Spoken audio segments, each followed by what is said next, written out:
Hello everyone, मैं हूँ Moumita and welcome back to my channel. और सुबह सुबह आज मैं अपने हस्बैंड से काम करा रही हूँ। तो आज ना पर्दे वर्दे मुझे वॉश करनी है क्योंकि संक्रांति है कल। और लास्ट मोमेंट पे मुझे आज जितना हो सके उतना मैं सफाई करूँगी। और आप लोगों को पता ही होगा कि बंगाली घरों में एक तो दुर्गा पूजा से पहले और एक ये संक्रांति से पहले, चैत्र संक्रांति से पहले साफ़ सफाई घर की खूब होती है। तो मुझे तो अभी एक ही दिन में करनी है क्योंकि कल ही है संक्रांति। तो एक ही दिन में मैंने सोचा कि सब चीज़ ना करके जो जो इम्पोर्टेंट है अभी, जो जो थोड़ी गंदी हो चुकी है, तो जितना मुझसे होगा उतना मैं सब साफ़ सफाई करूँगी आज। तो लास्ट मोमेंट पे जितना मुझसे हो पाएगा मैं उतना ही करूँगी। तो सबसे पहले सारे जो रूम के पर्दे वर्दे हैं ना वो सब निकाल दिया है। और मैंने सोचा था कि सब सारे पर्दे जो है ना वो मैं अपने हाथों से वॉश करूँगी, पर शैकत बोल रहे थे कि ये सब सारे भारी भारी जो पर्दे हैं ना ये सारे काफ़ी ज़्यादा हेवी है।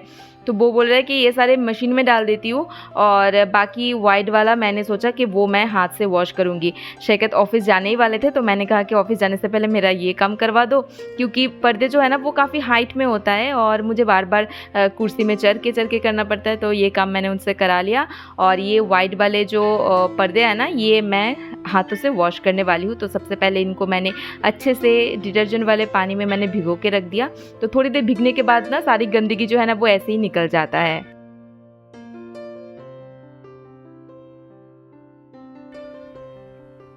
और अभी मैं आ गई हूँ किचन में। तो थोड़ी देर पहले मेरे हाउस हेल्पर भी आके सारे बर्तन झाड़ू पोछा वगैरह करके गई थी। तो अभी मैं सारे बर्तन ना ये जब तक मैं नहीं समेटती हूँ तब तक मेरा काम जो है ना वो स्टार्ट नहीं होता है, क्योंकि किचन स्लैब अगर ऐसे फैला हुआ रहता है ना तो मैं ढंग से काम नहीं कर पाती हूँ। मुझे साफ़ सुथरा किचन स्लैब चाहिए, उसके बाद ही मेरा जो काम है ना वो हो पाता है।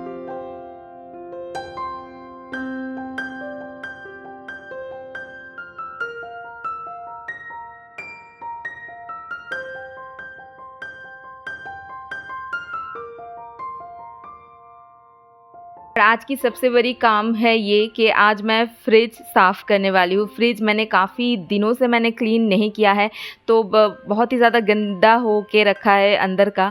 और संक्रांति का टाइम भी है तो मैंने सोचा कि फ्रिज क्लीन ही कर लेते हैं। फ्रिज में ना बहुत सारी चीज़ें जो ऐसा ना वो सड़ भी रहे थे, क्योंकि काफ़ी दिन से हम लोग नहीं थे ना। और शैकत ने फ्रिज को एज सच टच ही नहीं किया है। तो जो भी है पहले मैं फ्रिज को जो है ना वो खाली कर रही हूँ। और मेरा फ्रिज इतना भी फैला हुआ नहीं रहता है। हाँ, ये जो घर से मैं सब्ज़ी वगैरह लेके आई थी ना, तो इसको मैंने सब्ज़ी बास्केट के अंदर मैंने नहीं रखा था, बाहर रखा था ऐसे ही प्लास्टिक के अंदर। बिकॉज़ सब्ज़ी बास्केट में ये सारे जो सब्ज़ियाँ हैं ना ये सारे सड़ रहे थे, क्योंकि मैंने इसको ऐसे ही छोड़ के गई थी और शैकत ने कुछ नहीं बनाया, कुछ नहीं किया, तो सारी सब्ज़ियाँ जो है ना वो ऐसे सड़ गए थे। घर को छोड़ के बाकी सारे जो स्लैब्स है ना वो सब मैंने निकाल लिया है। अभी मैं फ्रिज का जो डोर है ना इसको भी पूरा हटाऊँगी, मतलब जो भी सामान है, जो भी शेल्फ्स है, सब कुछ मैं हटाऊँगी। और फ्रिज का सारा सामान हटा-हटा के मैं फिर से किचन स्लैब के ऊपर ही रख रही हूँ। और मैं ना काम जो है ना वो जल्दी-जल्दी कर रही हूँ, क्योंकि विहान के स्कूल से लौटने से पहले मैं ये फ्रिज वाला काम फिनिश करना चाहती हूँ। ये देखिए मेरा फ्रिज काफ़ी ज़्यादा गंदा हो चुका है। वो इसलिए क्योंकि विहान आएगा फिर सारा सामान वो यहाँ से वहाँ करेगा, टच करेगा, इसलिए मैं नहीं चाहती हूँ। और अभी मैं एक क्लीनर बनाऊँगी। तो मैंने ले लिया है एक पुराना कॉलिन का बॉटल, उसमें मैंने थोड़ा-सा पानी डाला है और अभी मैं इसमें डालूँगी लिक्विड डिशवॉशर। वो थोड़ा-सा करीबन 1-2 स्पून मैंने इसमें डाला है और फिर इसका कैप लगा के हम इसको अच्छे से शेक करेंगे। तो ये बन गया हमारा क्लीनर और इससे ही हम लोग करेंगे फ्रिज का क्लीनिंग। तो फ्रिज क्लीनिंग करने से पहले मैंने सोचा कि सारे जो स्लैब है ना इसको मैं धो लेती हूँ। तो इसको मैं नॉर्मल जैसे बर्तन धोते हैं ना बिल्कुल वैसे ही मैंने डिश वॉशर से स्क्रब पैड से मैंने क्लीनिंग किया है। फिर मैंने फ्रिज को क्लीन करना मैंने स्टार्ट किया। मैंने वो पहले इसलिए कर दिया क्या ताकि फ्रिज क्लीनिंग करते-करते ना वो सारे जो शेल्फ और स्लैब्स है ना वो सब ड्राई हो जाएँगे, तो मेरा फ्रिज भी अच्छे से सेट हो जाएगा। और ये देखिए ये जो क्लीनर है ना कितनी अच्छी तरीके से सारा जो गंदगी है ना वो साफ़ कर देता है। तो डोर क्लीनिंग करने के बाद मैंने फ्रिज का अंदर भी मैंने क्लीन कर लिया।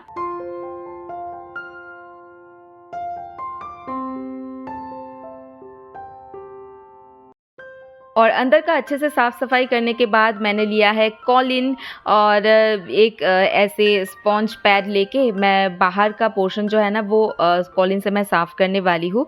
बस अच्छे से साफ़ हो जाता है, कॉलिन जो है ना वो अच्छे से साफ़ कर लेता है। एक ऐसे स्पॉन्ज पैड ले लीजिएगा, तो ये अच्छे से साफ़ कर देता है आपका फ्रिज।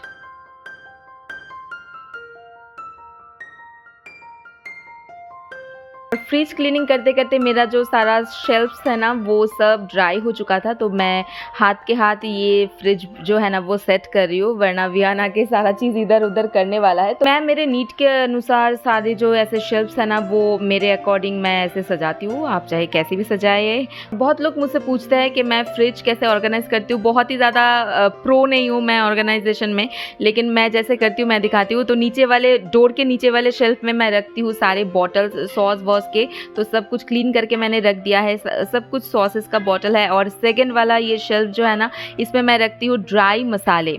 और फिर एक शेल्फ, छोटा सा शेल्फ मैं रखती हूँ विहान के ये चॉकलेट वॉकलेट जो रह ही जाता है, सब लोग उसको गिफ्ट करते हैं, तो वो पर्टिकुलर एक शेल्फ रहता है कि मैं इसके अंदर जमाती हूँ। और घर से मैं इमली लेके आई थी, तो ये इमली भी मैं फ्रिज में स्टोर करती हूँ, तो सालों भर चल जाता है, ख़राब नहीं होता है। तो ये देखिए पूरा डोर जो है ना वो मैंने सेट कर दिया है। तो नीचे वाले में सॉसेस, ऊपर वाले में ड्राई मसाले, फिर यहाँ पे इमली और हींग वगैरह रखा है। ये वाला तो विहान का चॉकलेट सेक्शन है।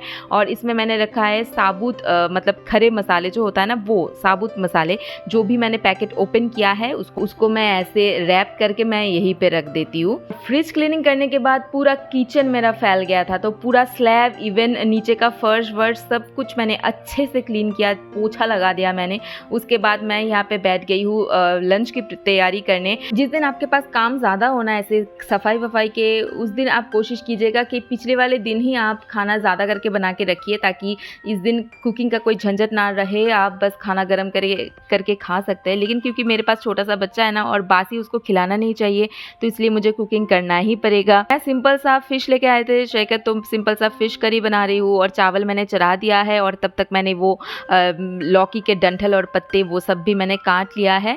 और जो फिश करी है ना तो उसमें मैंने कुछ वेजेस ऐड कर दिया है, जैसे आलू, टमाटर, और ये है रिच गोर्ड, वो भी मैंने इसके ऊपर डाल दिया है। और ये है वो लौकी के डंठल और पत्ते। तो इसमें मैंने सिंपल सा लहसुन और कलौंजी का छौंक लगाया, नमक हल्दी डाल के आप इसको सौटे कीजिए, बहुत ही अच्छा लगता है। बनाना फिनिश होते ही मैं करूँगी आगे का क्लीनिंग। तो मेरी ड्राइंग रूम के एक कॉर्नर में एक ये जो शू रैक है ना, इसको मेरे हस्बैंड ने जस्ट गोबर बना के रखा है, जस्ट गोबर बना के रखा है। क्या क्या इसके ऊपर है मैं बता भी नहीं सकती, ये सारे प्लास्टिक्स क्या कर रहे हैं, तो बहुत ही सारी चीज़ें। और इसमें ना इतने सारे सॉक्स हैं, मैं आपको दिखाती हूँ, उनके ही सॉक्स हैं। आई थिंक मैं जितने दिन नहीं रही ना उतने दिन वो जब सॉक्स पहनते थे और बस उतार उतार के यहीं पे फेंक जाते थे, ना ही उन्होंने क्लीन किया ना ही कुछ। तो टोटल 5 पेयर ऑफ सॉक्स मुझे यहीं पे मिले। वॉशिंग मशीन है लेकिन फिर भी वो क्लीनिंग नहीं करते हैं, पता नहीं क्यों। और सिर्फ विहान का एक पेयर ऑफ सॉक्स मुझे मिला। तो बस अभी सब कुछ मैं यहाँ से हटाऊंगी और सब कुछ एकदम अच्छे से क्लीन करने वाली हूँ। और ये जो रेड कलर का बॉक्स आप देख रहे हो ना, इसमें मैं विहान का जो वाइट कैनवस शू जो होता है ना उसके स्कूल में चाहिए होता है वीकली 1 डे, तो ये मैं यहीं पे रखती हूँ। एंड वाइट है तो बाहर गंदा हो जाएगा, इसलिए मैं उसको ना ऐसे पैकेट में रखती हूँ ताकि वो गंदा ना हो। तो मैं कॉलिन से ही अच्छे से साफ़ कर लेती हूँ, तो अच्छे से साफ़ हो जाता है। और ये वाला जो शेल्फ और रैक है ना, ये मल्टीपर्पज़ है, आप किसी भी चीज़ों में इसको यूज़ कर सकते हैं। आप इसको किचन में भी यूज़ कर सकते हो या फिर कोई भी और चीज़ में यूज़ कर सकते हो। तो शू रैक के ऊपर ना मैंने सजाने के लिए ये फेक प्लांट मैंने रख दिया था, तो इसका ना पत्ते ऐसे आप निकाल सकते हो। ये भी गंदा हो चुका था, तो मैंने सोचा कि इसके सारे पत्ते जो है ना वो निकाल के मैं इसको वॉश कर देती हूँ।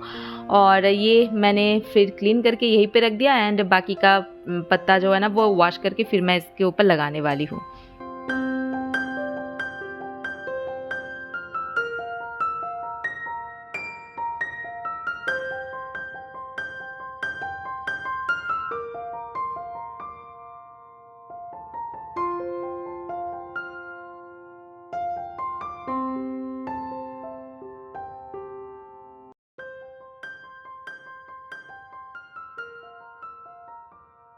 और ये देखिए शू रैक अच्छे से सेट हो गई है, सब क्लीन हो चुका है। तो ये जगह बहुत ही ज़्यादा गंदा हो गया था, तो एक बार सुबह पोछा लग गया था, तो मैंने सोचा कि सिर्फ यही जगह पे मैं पोछा लगा देती हूँ। और अभी ये सारे जो पत्ते हैं ना, तो इसको मैंने डिटर्जेंट वाले पानी में वॉश करके मैंने इसको बालकनी में रख दिया है सूख जाने के लिए। और बाहर ना 2-3 पेयर शूज़ थे, मेरे चप्पल थे, विहान के सैंडल थे, तो ये सब को भी मैंने अच्छे से रगड़ रगड़ के घिस के मैंने बाहर सुखाने के लिए रख दिया है।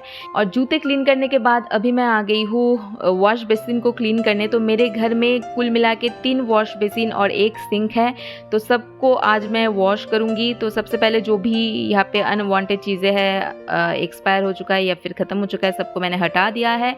और फिर मैं ना वॉश बेसिन जो है ना वो ऐसे डिटर्जेंट पाउडर के साथ वॉश करती हूँ। तो डिटर्जेंट पाउडर मैंने इसमें डाल दिया और ऐसी ब्रश की मदद से मैं वॉश बेसिन जो है ना वो क्लीन करती हूँ। और जिस जगह पे ये ब्रश जो है ना वो नहीं पहुंच पाता है, उस जगह पे मैं क्या करती हूँ, ये ऐसे छोटे टूथब्रश ले लेती हूँ एंड वो छोटी छोटी जगह पे घुस जाके एकदम आराम से क्लीनिंग जो है ना वो कर देता है। और वॉश बेसिन क्लीन होने के बाद यहाँ पे जो सारी चीज़ें रहता है ना, तो उसको भी मैंने एक बार अच्छे से क्लीन कर दिया। जैसे ये है हैंड वॉश की बॉटल को भी मैंने क्लीन कर दिया। और फिर ये है ब्रश रखने का होल्डर, तो इसको भी मैंने अच्छे से धो के साफ़ कर दिया, सब कुछ चकाचक। और सब ब्रश को भी मैंने एक बार पानी से धो के मैंने यहाँ पे सजा के रख दिया है।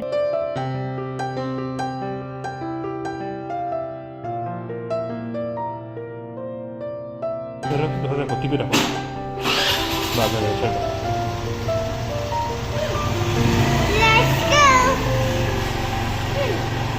अब मैं डायरेक्टली आपसे मिल रही हूँ शाम के टाइम।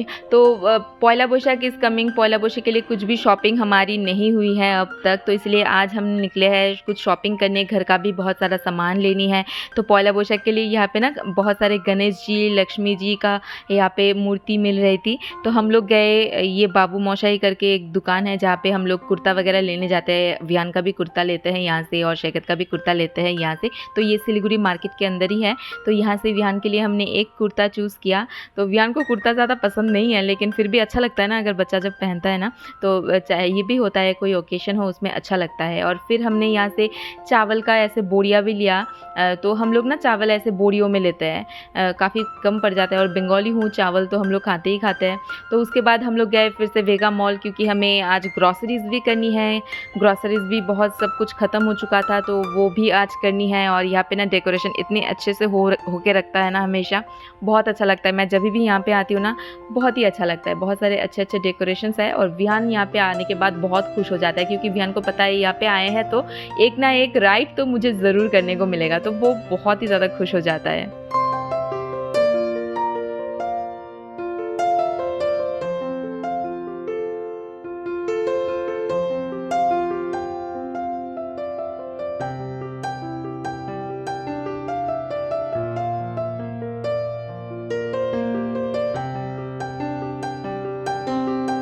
विहान का शॉपिंग तो हो गया, तो अभी हस्बैंड की शॉपिंग करनी है। तो हम लोग गए पहले मैक्स पे, और उनको लेना था हाफ शर्ट, लेकिन मैक्स का कलेक्शन हमें कुछ भी नहीं अच्छा लगा, कुछ भी समझ में नहीं आ रहा था। और फिर हम लोग गए रिलायंस ट्रेंड्स, तो वहाँ पे भी हमें हाफ शर्ट नहीं दिख रहा था।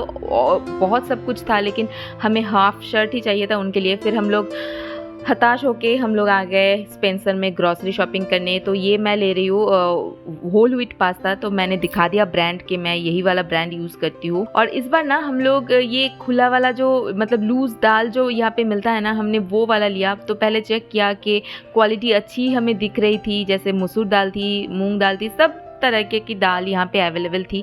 तो और बहुत ही ज़्यादा सस्ते में मिल रही थी, तो इसलिए हमने सोचा कि ठीक है यहीं से ले लेते हैं हम लोग। इस बार खुला ट्राई करके देखते हैं कि कैसा है, क्योंकि दिखने में तो अच्छा ही लग रहा था, ठीक ही लग रहा था, और प्राइस काफ़ी ज़्यादा कम था। और फिर हम लोग गए वेस्ट साइड, क्योंकि हस्बैंड का शॉपिंग नहीं हुआ ना, तो इसलिए। और यहाँ पे कलेक्शन जो है ना वो बहुत ही ज़्यादा मस्त लगा, चाहे वो मेन सेक्शन हो चाहे वो वुमेन सेक्शन हो, दोनों सेक्शन में ही बहुत ही अच्छे अच्छे कलेक्शंस थे। और यहाँ पे ना हम लोग कंफ्यूज हो गए कि कौन सा ले, ये वाला ले या वो वाला ले, क्योंकि बहुत सब कुछ हमें अच्छा लग रहा था। और फिर फाइनली हमने एक चूज़ किया, और यहाँ पे हम लोग कर रहे थे बिलिंग। और बस गाइस, इसके साथ आज का जो ये व्लॉग है ना वो करती हूँ ख़त्म, क्योंकि मैं बहुत ज़्यादा टायर्ड हो गई थी, फिर मैंने शूट नहीं किया। सो मिलती हूँ आपसे एक नए वीडियो के साथ। Till then take care and bye bye.